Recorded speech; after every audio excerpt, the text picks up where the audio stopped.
Vateveri vatere tinogamuchira imose kuchirongwa cheshoko raMwari chatiri kuunzirwa neBABN yakabatana neMSU SDA Alumni.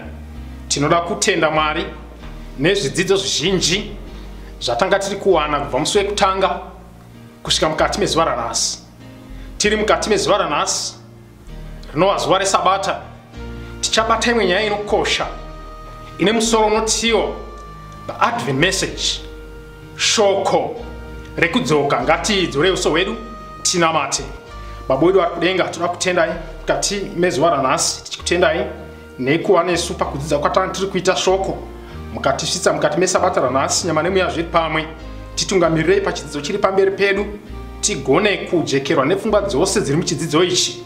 Pakupera kwazvo zvose kutenda kwedu kusimudzirwe, mbiri ipiwe kuna Jesu unouya kundokumbira kwedu, tichipota nezita raJesu, amen. Toda kutenda Mwari. Tichapinda mukati meshoko redu. Handei kubhuku raJohn chapter 14 verse ya 1 kusvika paverse ya 3. John chapter 14 verse ya 1. Verse ya 1. Yes. Moyo yenyu irege kumanikidzwa. Moyo yenyu irege kumanikidzwa. Tendai kuna Mwari. Tendai kuna Mwari. Mutendewo kwandiri. Mutendewo kwandiri. Mumba mababa vangu mune nzvimbo zhinji dzekugara. Dai kwaisava kudaro. Achibombira ipa. Now tikana tichidzidza bhuku raJohn chapter 14, Jesu ndopanga otaura nevadzidzi vake mashoko ake ekupedzisira pashure anga atarisana nekufa. Now patinosvika pavhesi ya 1 aiudza vadzidzi vake pamusoro peseparation yanga yakuitika pakati pake navo. Now paanotaura mashoko aya kuvadzidzi vake anoona vane kumanikidzika mukati memwoyo. Ndosaka John chapter 14 verse ya 1 ichiadresa ichitanga ichiti moyo yenyu ngairege kumanikidzwa. Vadzidzi vanga vane kumanikidzwa mukati memwoyo nechiitiko chavanga vakatarisana nacho, kureva kuti munhoroondo yeupenyu hwevatendi pane zvizhinji zvinomanikidza zvirimo mukati memwoyo. Even tiri mukati menyika yanhasi pane zvinomanikidza zvizhinji zvakatipoteredza, vakuru nevadiki. Mumwe nemumwe ane zvinomanikidza zvinoenderana nezera rake. Vari mukati medzimba pane zvinomanikidza zvinoenderana nelevel yavari mukati medzimba imomo. Vamwe ndibaba vari kumanikidza mai, vamwe vana vari kumanikidza nekushungurudza vabereki. Handina rimwe shoko randinogona kukuudzai vakadaro, asi Jesu akasiya avimbisa akati moyo yenyu ngairege kumanikidzwa. Zvinomanikidza zvingavapo, mabasa angashayikwa, zvekudya zvingashayikwa, vadikani vangashayikwa, asi Jesu ane rimwe shoko rine tariro inopfuura zvinetso zveupenyu huno. Ari kuti kune weneni, moyo yenyu ngairege kumanikidzwa.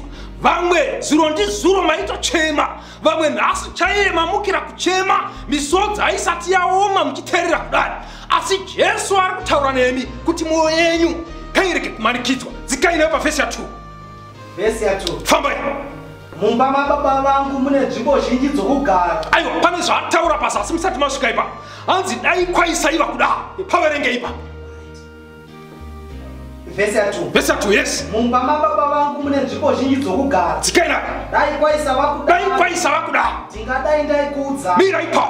Now Jesu ari kutaura nevadzidzi vake kusanganisira isuwe varipo mukati menguva yanhasi kuti dai kwaisaiva kuti anodzoka angadei asina kutaura mashoko ari papa. Dai kwaisaiva kudaro Jesu angadei akazviisa pachena, aisataura nekuti anga apererwa nyaya kuti angoudza vanhu kuti ndodzoka.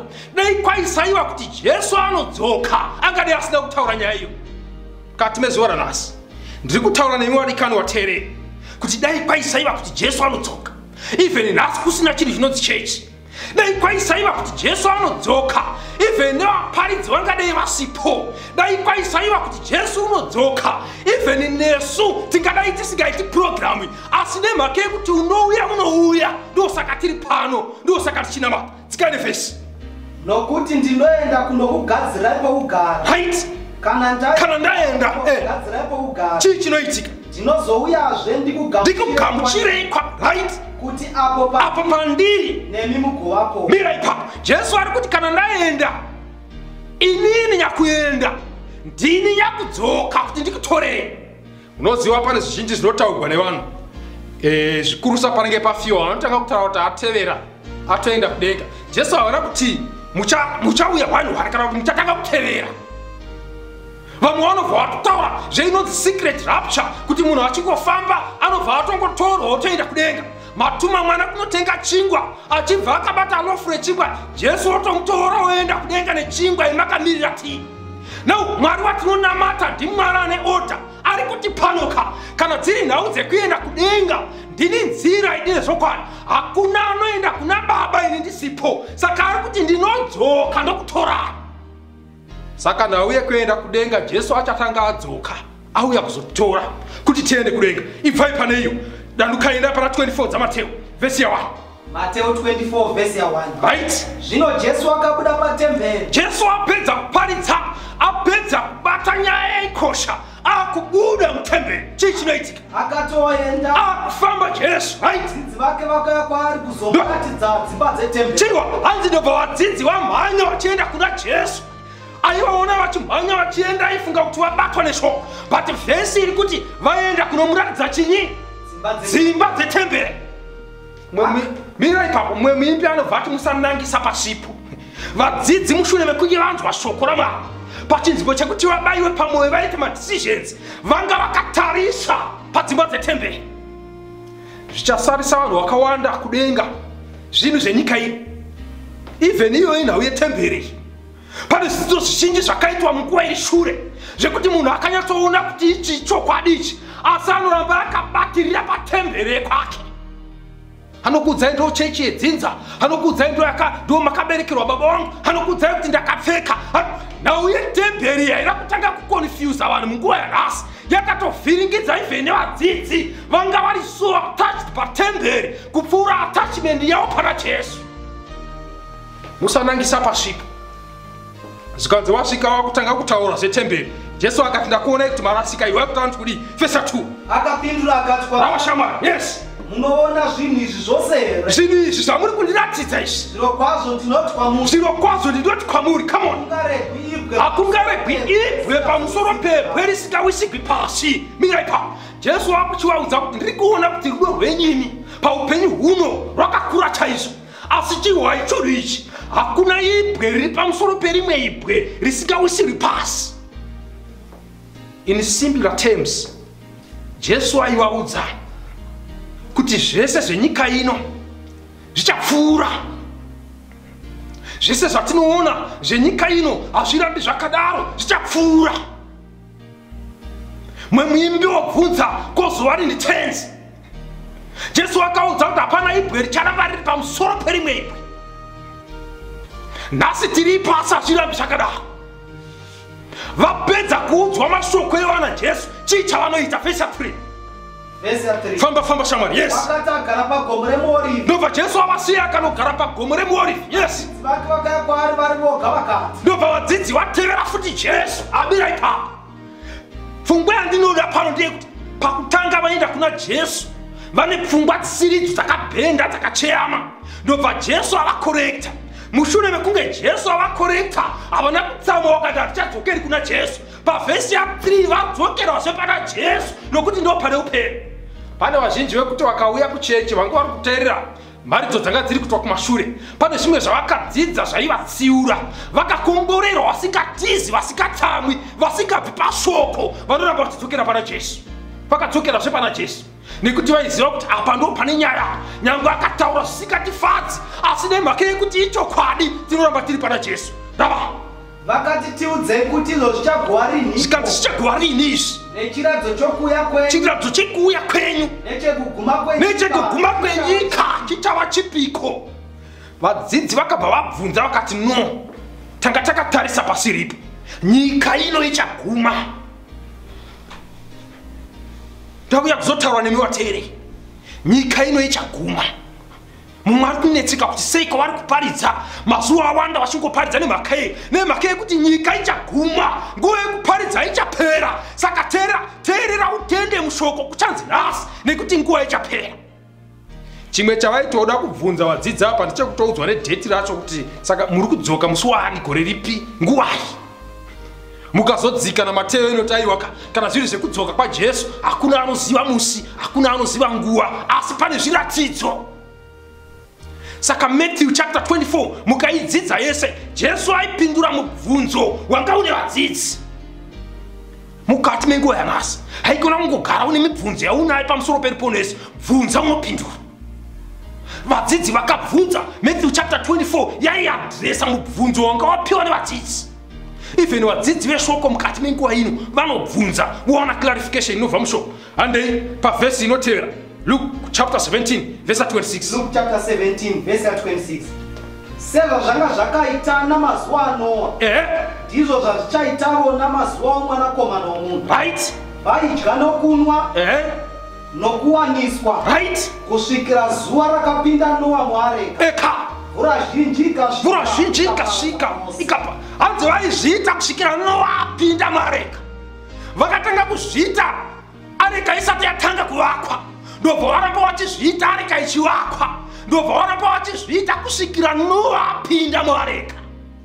Ndo zvinoita munhu kana asindimara pachivi chake. Anoramba achiinkriza, anoramba achinyanyisa, achisindimara, achienda mberi pakuipa. Dzikaira musvike pana 28. Verse 28. Sezvo zvanga zvakaitawo namazuva aLoti. Zvikanzi even pamazuva aLoti ndo zvazvanga zvakaita. Vaidya nokunwa nokutenga nokutengesa nokusima nokuvaka.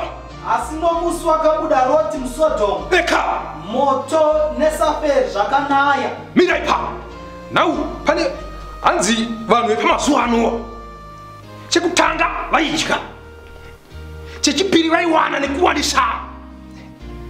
Zvikanzi ndo zvazvichaita pamazuva ekudzoka kwaJesu. Vanhu vanoda kudya. Kana pane nyaya yakaoma yenyaya yekudya, mumwe kana mharidzo yatotanga anogona kutosumuka pamharidzo achienda kunodya. Zvikanzi ndo zvanga zvakaita pamazuva aNoa. Ende mukada kuzvitarisa pachikafu hapana munhu akambopusa. Kana makagara even madofo ekupedzisira muklasi isa chikafu mberi kwake. Even vanotsumwaira vachivata pachiparidzwa isa ndiro yesadza mberi kwake. Anovhura ziso kusvika akliya ndiro. Pachikafu munhu wese anosunura. Zvikanzi pamazuva aNoa vanhu vaikoncentrata nekudya. Mukati menguva ino vanhu vari kudya. Uchingofamba nemurodhi unoona vanhu vanenge vachitengesa chikafu. Bhazi rikangomira ukaona vanhu vachimhanya vanenge vachiuya nepamahwindo vanenge vakabata chikafu. Even nepaservice station panomwiwa fiwe munoona munhu achiuya nedhishi renzungu. Amazuva ekuti vanhu vanoda kudya. Kana upenyu hwevana vedu hwapa njodzi nenhau yekudya, havatarisi kuti pizza yacho iri kubva nemurume wemunhu, kuseri kwacho kune mubayiro. As long chiri chikafu vanochimirira. Zvikanzi nekuwana nekuwaniswa. Paidananwa pamazuva aLoti, paidananwa pamazuva aNoa. Zvikanzi ndo zvichange zvoita vanhu mazuva ekupedzisira. Kana ukada kutarisa level yerudo, tarisa vanhu vemazuva anhasi. Kwete rudo chairo ruri pamurayiro waMwari, asi infatuation, rudo mupengo. Murume wemunhu nemukadzi wemunhu, mai vakuru nemwana weform 4. Zvikanzi nemazuva ekupedzisira vanhu vanenge vachingoita dzerudo. Ari kuramba mukadzi achinotora mumwe, abuda murelationship ine asi mangwana amune imwe, ari mune iyo ari kufunga kupinda mune imwe. Zvikanzi pamazuva ekupedzisira vanhu vanenge vachiita kunge vakonfuswa so nenhau dzerudo. Vanenge vachingofunga kuda pavanogara vari mukati mechechi vanenge vachipfimbana, vari mukati memakombi vanenge vachipfimbana, vachidzidza vari muklasi vanenge vachiita zverudo. Zvikanzi ndo zvazvichaita nemazuva ekupedzisira. Kungoti vazhinji vabereka hamutozvizivi. Tuvana twenyu tiri kupuraimari tatopinda mulafu, katowane maheartbreaks akatokonzeresa kari grade 5. Zvikanzi namazuva sezvazvanga zvakaita pamazuva aNoa ndo zvazvichaita namazuva ekupedzisira. Izvi zviratidzo izvi kureva kuti kana tichiona zviratidzo tine kwatiri kuenda, kureva kuti distance iri kuita pfupi. Kana munhu achibva Bulawayo achiuya Harare paanoramba achifamba anoona zviratidzo mukati memugwagwa zvinenge zvichiratidza makilomitas ekwaari kuenda. Paanoramba achifamba distance ekwaari kuenda hairambi ichireba, inoita pfupi. Ndiri kumboti kudini? Kubva zuva ratatanga kutenda kusvika mukati mezuva ranhasi, nguva yekudzoka kwaJesu haisi kuramba ichireba, iri kuita pfupi. Patinoti kwapera wiki, it's minus 7 days dzekuti Jesu adzoke. Patinoti kwapera mwedzi, it's minus 30 or 31 days dzekuti Jesu adzoke. Famba shamwari, ine pavhesi inotevera.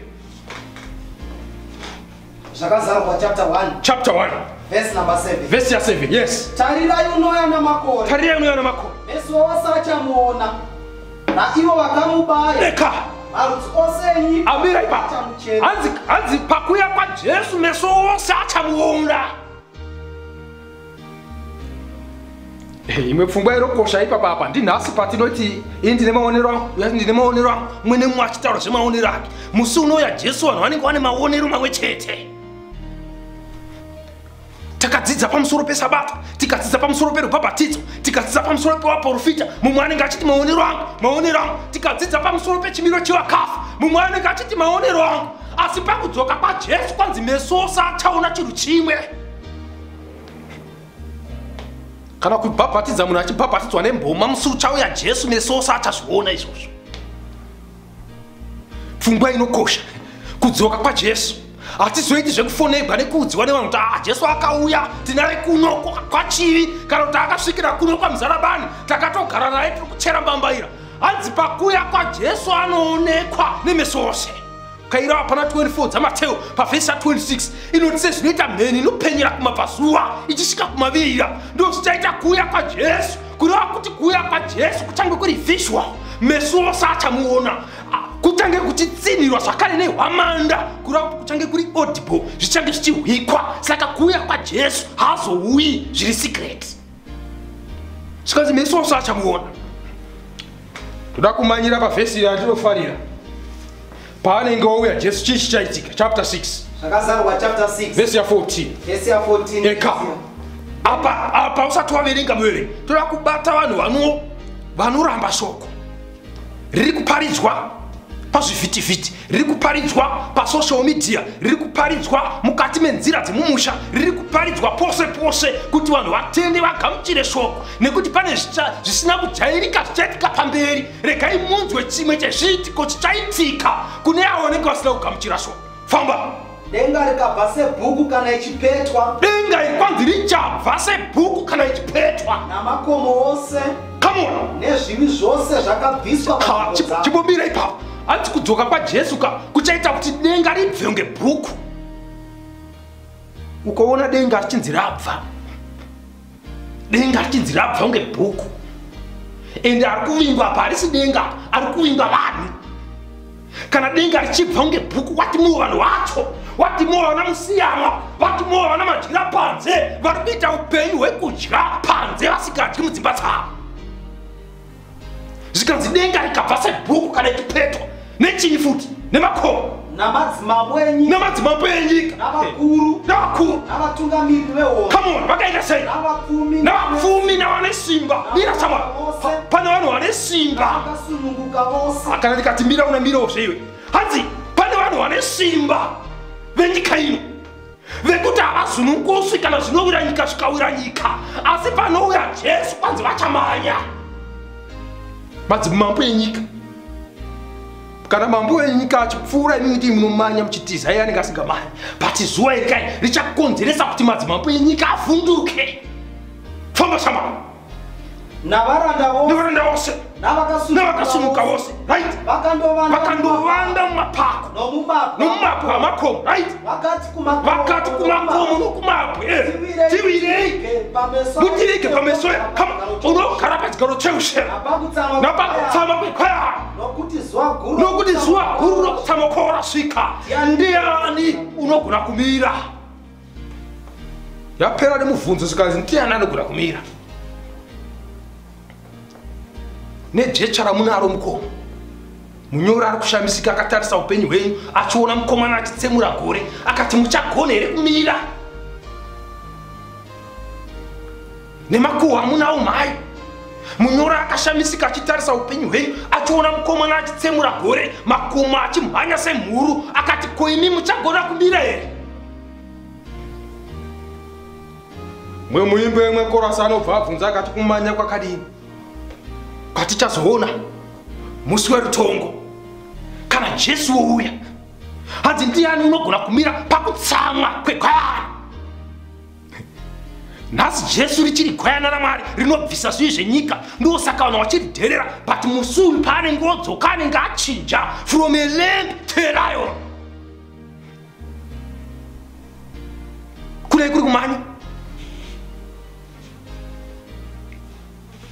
Komone wekuJamaica uya vanhu vachaona kuti hamanyi uya.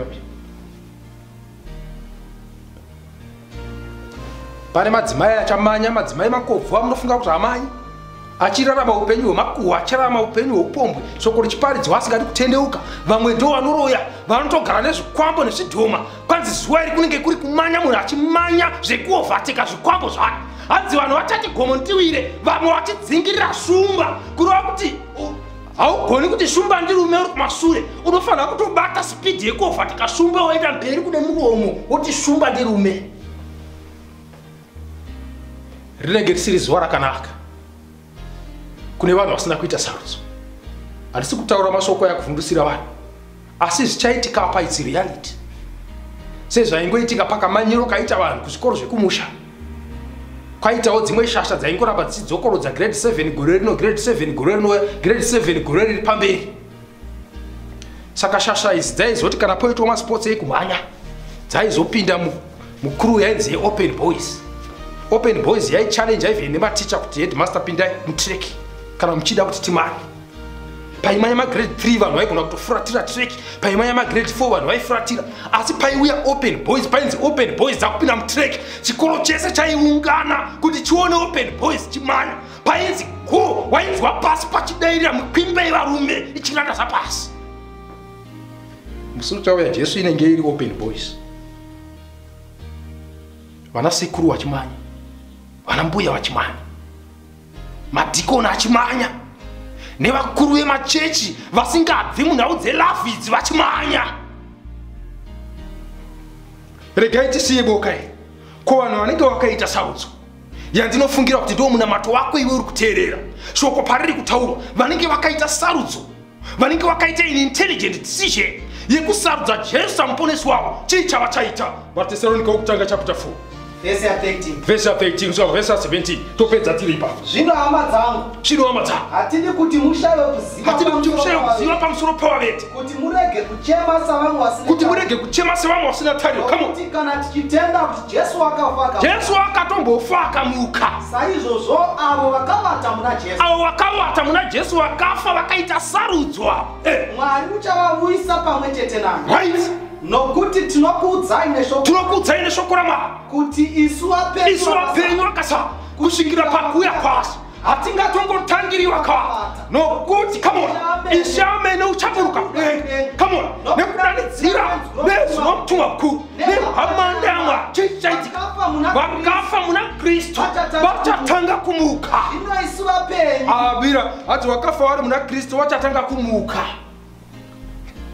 Nhasi pamunonoviga vanhu, munoviga mudhikoni apo, muchiviga mhombwe apo, muchiviga money change apo, muchiviga windi apo, muchivigawo mumwe nemabasa aka, vanhu pavanovigwa zvina kana musiyana.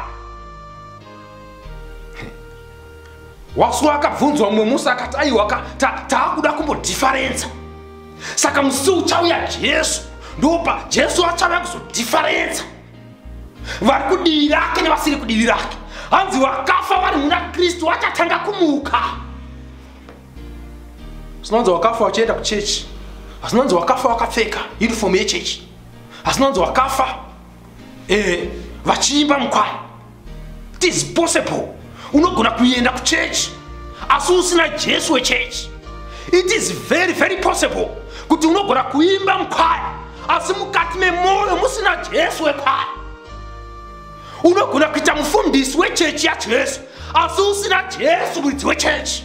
Sikanzi vakafa vari muna Kristu vachatanga kumuka, kureva kuti pakuuya kwaJesu vanhu vachange vari mumapoka 4. Boka rekutanga ndere vapenyu vari muna Kristu. Boka rechipiri ndere vapenyu vasiri muna Kristu. Boka retatu ndere vakafa vari muna Kristu. Boka rechina ndere vakafa vasiri muna Kristu. Chii chichaitika pamapoka 4 aya pakuuya kwaJesu? Jesu paachaonekwa achitsemura gore, vapenyu vasiri muna Kristu pavachaona kupenya kwake ndio vatadzidza pashure apo vachamanya. Pavachamanya pedzisiro yacho vachafa. Vapenyu vanenge vari muna Kristu vachasandurwa kuti vachingamidze Ishe mudenga. Vakafa vanenge vari muna Kristu vachamutswa nekusaora vojoina vapenyu vari muna Kristu vofoma group 1. Saka vapenyu vanenge vasiri muna Kristu pavanofa vanonojoina boka revagara vakafa nechekare vanga vasiri muna Kristu weta boka 1. Apatsana kudai mapoka aya maviri tasara nevachena vachatanga kusimuka vachienda kudenga. Ndosaka muimbi akaimba akati tiende kudenga. Pavanenge vachienda kudenga vanenge vasandurwa, ende kuuya kwaJesu kuchakonzeresa kuti vazhinji vafa. Vamwe vakaparadzana nevadikani vavo muzviitiko zvinotyisa. Vamwe vakatoparadzana nevadikani vavo kuburikidza neCovid yatiri mukati mayo. Asi kuuya kwaJesu kuchadzima Covid, kuchadzima simba rekuwa. Pano vanhu vane experience so yekuchera makuwa. Kana munhu akunoiga vanenge vachiziva procedure neprotocol kuti kana muchifamba nebhokisi munofamba muchida, kana makuisa musoro unoiswa. Pakuuya kwaJesu achadzime experience dzekuviga vadikani. Kuuya kwaJesu kuchakonzeresa kuti vari kurarama nemapiritsi vararame pasina mapiritsi. Icho chinorarama nemapiritsi chichafuka kurarama pasina mapiritsi. Mukati medzimba dzevamwe zvigaba zvemapiritsi zvawanda kupfuura zveshuka. Asi kuuya kwaJesu kuchamisa system yemapiritsi. Vananyaradzo vachashaya basa, vachashaya vekunoviga, vachashaya vekunyaradza. Varadhavsi vachashaya vekudhiraivha nemota dzavo nekuti Jesu anenge abvisa rufu. Saka patiri kuuya neshoko mudikani mukati menguva yanhasi tichiti tasarudze kuuya kuna Jesu, tiri kuti kuna Jesu nekuti ndo kune upenyu. Vazhinji tichipedzisa vari kunzwa shoko iri vafarira nyaya yekudzoka kwaJesu. Vanoti isu hatidi kupinda pagrupu reOpen Boys, tinoda kupinda pagrupu reavo vachazoti uyu ndiye Ishe wedu takanga takamumirira. Varipo vari kuita sarudzo dzakadaro. Mubvunzo wano ndio saka toita sei muparidzi kune vakadaro? Ndiri kuti kwamuri pedyo pamunogara chechi yeSeventh Day iriko. Svikaipa ipapo munotsvaka vakuru vechechi vachakubatsirai kuti musvike pakubhabhatidzwa, nekuti nguva yeshoko ndirasi. Zvakazarurwa chapter 14 inoti ndakaona mutumwa achibhururuka nepakati pedenga ane ivhangeri isingaperi. Mukada kuzvitsanangudza vamwe vari kutaura vari kuti pakati pedenga paitorehwa ndo social media iyoyi. Ivhangeri rakufamba nepakati pedenga mumasaisai, rinokusvikira nepakati pedenga uri mukati memba yako, rinokusvikira uri mukati memotokari, rinokusvikira uri kunyika iri kure. Ivhangeri rakufamba nepakati pedenga. Ita sarudzo ubhabhatizwe. Mwari vakuitire zvakanaka. Ngatidzidzirei tinamate. Baba wedu vari kudenga, toda kutendai mukati menguva dzanhasi. Kutendai nechidzidzo chauya kwatiri panguva yakafanira. Matisira pachena matiyeudzira kuti muchadzokazve rwechipiri. Tibatsirei savana venyu. Even mukati mazuva aNoa vanhu pavaiwedzera kuipa, shoko renyu rinoisa pachena kuti Noa akawanirwa nyasha nemi. Kureva kuti even mukati menguva yakadai zvinobvira kuti gone kukumirirai. Ipai simba vana baba vari kuwa, ipai simba vana mai vari kuwa, vakomana nevasikana, zvinetso zvose nekuda kwechivi zviri kuvawana. Vapei simba vagone kumira. Musi wamunouya tifare tichipembera tichiti uyu ndiye Ishe wedu takanga takamumirira. Uku ndokumbira kwedu tichipota nezita raJesu. Amen. Tinotenda nai Mwari vangakomborera kuverengwa kweshoko ravo.